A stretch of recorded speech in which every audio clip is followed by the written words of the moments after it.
அவர் விட்ட ஐக்கியில் நம்பர் 1 சட்ட அம்மா மாண்புமிகு புரட்சி அம்மா செல்வி ஜெயலலிதா ஆட்சிக்கு வந்து அரியணை ஏறியவுடன் நில அபகரிப்பு வழக்குகளை தொடுத்தார்கள். அதை வந்து அந்த நிலங்களையெல்லாம் பறித்து நில உரிமையாளர்கள் கொடுத்தார்கள் என்று கூறியிருக்கிறார். அதற்கு நான் தரும் பதில் என்னவென்றால், அம்மாவுடைய உங்கள் மாண்புமிகு முதலமைச்சர் ஜெயலலிதாவினுடைய ஆட்சியிலே நில அபகரிப்பு பிரிவு என்ற ஒரு காவல்துறை பிரிவை ஆரம்பித்தது உண்மை. திராவிட முன்னேற்றக் கழகத்தினுடைய தலைவர்கள் முக்கியஸ்தர்கள் மீது வழக்கு தாக்கல் செய்ததும் உண்மை. ஆனால் இதுவரை எந்த வழக்குகளிலும் தீர்ப்பு வழங்கவில்லை.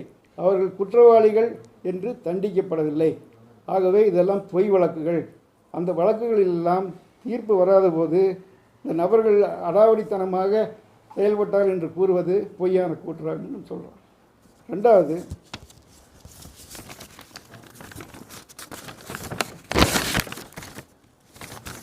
அது இம்பார்ட்டன்ட். இந்த ரெண்டாவது வந்து என்ன சொல்கிறாருன்னா,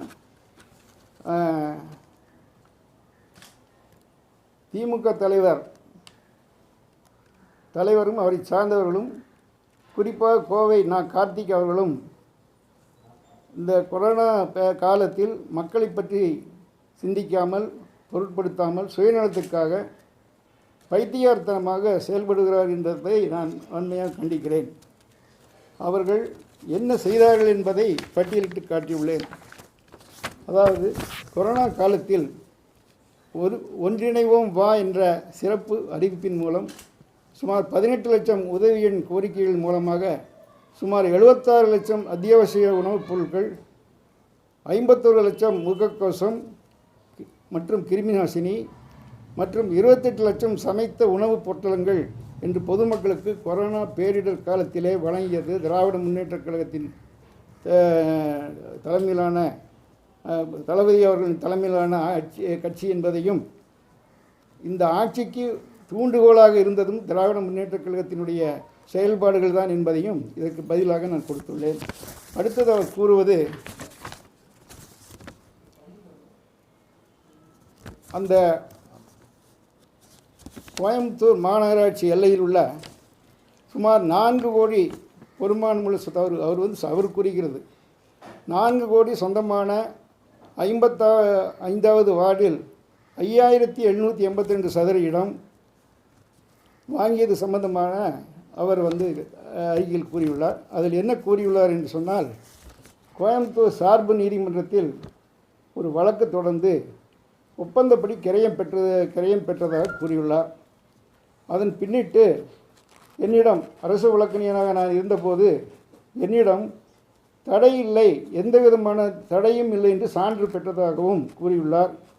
அதன் அடிப்படையில் அவருடைய மனைவியின் பேரில் பொது அதிகார பத்திரம் பெற்று அந்த சொத்தை 3 பேருக்கு விற்றதாக அவர் கூறுகிறார். நான் இந்த இந்த இந்த குற்றச்சாட்டுக்கு இந்த செய்திக்கு நான் கூறும் பதில் என்று சொன்னால், அவர் நீதிமன்றத்திலே தாக்கல் செய்யும்போது இந்த இடம் கோயம்புத்தூர் மாநகராட்சிக்கு சேர்ந்த இடம் என்று எந்த ஆவணம் தாக்கல் செய்யவில்லை. ஏதோ ஒருத்தருக்கு சொந்தமான இடம் என்றும் அந்த இடத்திற்கு ஒரு ஒப்பந்தம் போட்டதாகவும், அந்த ஒப்பந்தின் அடிப்படையிலே எனக்கு கிரயம் செய்து கொடுக்க அந்த அம்மா மறுக்கிறார்கள் என்றும் அதே அடிப்படையில் தான் அந்த தாவா தாக்கல் செய்யப்பட்டது. நீதிமன்றம் அதில் உள்ள விவரங்களை பதிவு செய்து அவர்களுக்கு தீர்ப்பு வழங்கிய பின் அதே நபர் அவருக்கு வெற்றுள்ளார். நான் இதை மட்டும் தெளிவாக கூறிக்கொள்ள விரும்புகிறேன். ஒரு சொத்து சைட்டு பிரிக்கும் போது அதில் reserve site for playground and park இது போன்ற இதுக்காக விட்டுத்தான் ரிசர்வ் சைட் அப்ரூவல் பண்ண முடியும். அது போன்ற விற்றவர்கள் அந்த பழைய பத்திரத்தை வைத்து ஒரு ஒப்பந்தம் போட்டிருக்கிறார் அந்த இடத்துக்கு, அந்த ரிசர்வ் சைட்டுக்கு. அந்த ஒப்பந்தத்தின் அடிப்படையில் தான் இந்த தீர்ப்பு பெறப்பட்டுள்ளது. இது நீதிமன்றத்தையே ஒரு ஏமாற்றும் செயலாகும். அதே போல் என்னிடம் சட்டக்கருத்து பெறும்போது இது நாம் கொடுக்கின்ற ஆவணங்கள் நீதிமன்ற ஆவணங்கள் என்பதால் இதில் எந்தவிதமான தடை உத்தரவும் இல்லை என்று தான் சட்டக்கருத்து கொடுத்துள்ளேன். ஆனால் இவர்கள் வீடு கட்ட அந்த கிரயம் பெற்றவர்கள் வீடு கட்டுவதற்காக அதுக்கு ஒப்புதல் பெறுவதற்காக அப்ரூவல் வாங்குவதற்காக பில்டிங் கன்ஸ்ட்ரக்ஷன் அப்ரூவல் வாங்குவதற்காக செல்லும்போது தான் அங்கு கண்டுபிடிக்கப்பட்டுள்ளது. இந்த ரிசர்வ் சைட்டை நீங்கள் கிரயம் பெற்றுள்ளீர்கள், உங்களுக்கு கட்டிட அனுமதி இல்லை அப்படி என்று கூறியுள்ளார்கள் மாநகராட்சி அதிகாரிகள். அதன் பின்னிட்டு அவர்கள் அந்த உத்தரவை எதிர்த்து சென்னை உயர்நீதிமன்றத்திலே 3 வழக்குகள் தாக்கல் செய்தார்கள். ரிட் பெட்டிஷன் நம்பர் 29/50/85/9, 29/86/5, 29/866 ஆஃப் 2011 என்ற ஒரு தவறுதலான ஒரு மோசடியான செயலாகும். அவர் விற்றது செல்லாது என்று உச்சநீதிமன்றம் முழுமையாக கூறிய பின்பு அதற்கு மேல்முறையீடு செய்தாரா? அதன் பின்பு அந்த சொத்துக்களை என்ன செய்தார்?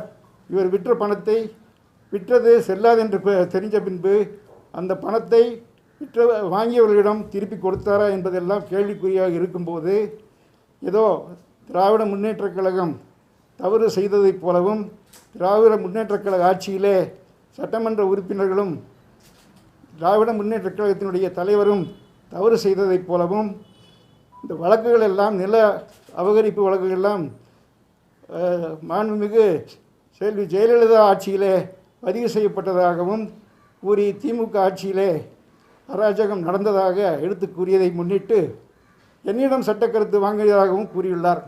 குறிப்பாக நான் அரசு வழக்கறிஞராக இருந்தபோது சட்டக்கருத்து வாங்கும்போது அதற்குண்டான ஆவணங்களை பரிசீலனை செய்துதான் சட்டக்கருத்து கொடுப்போம்.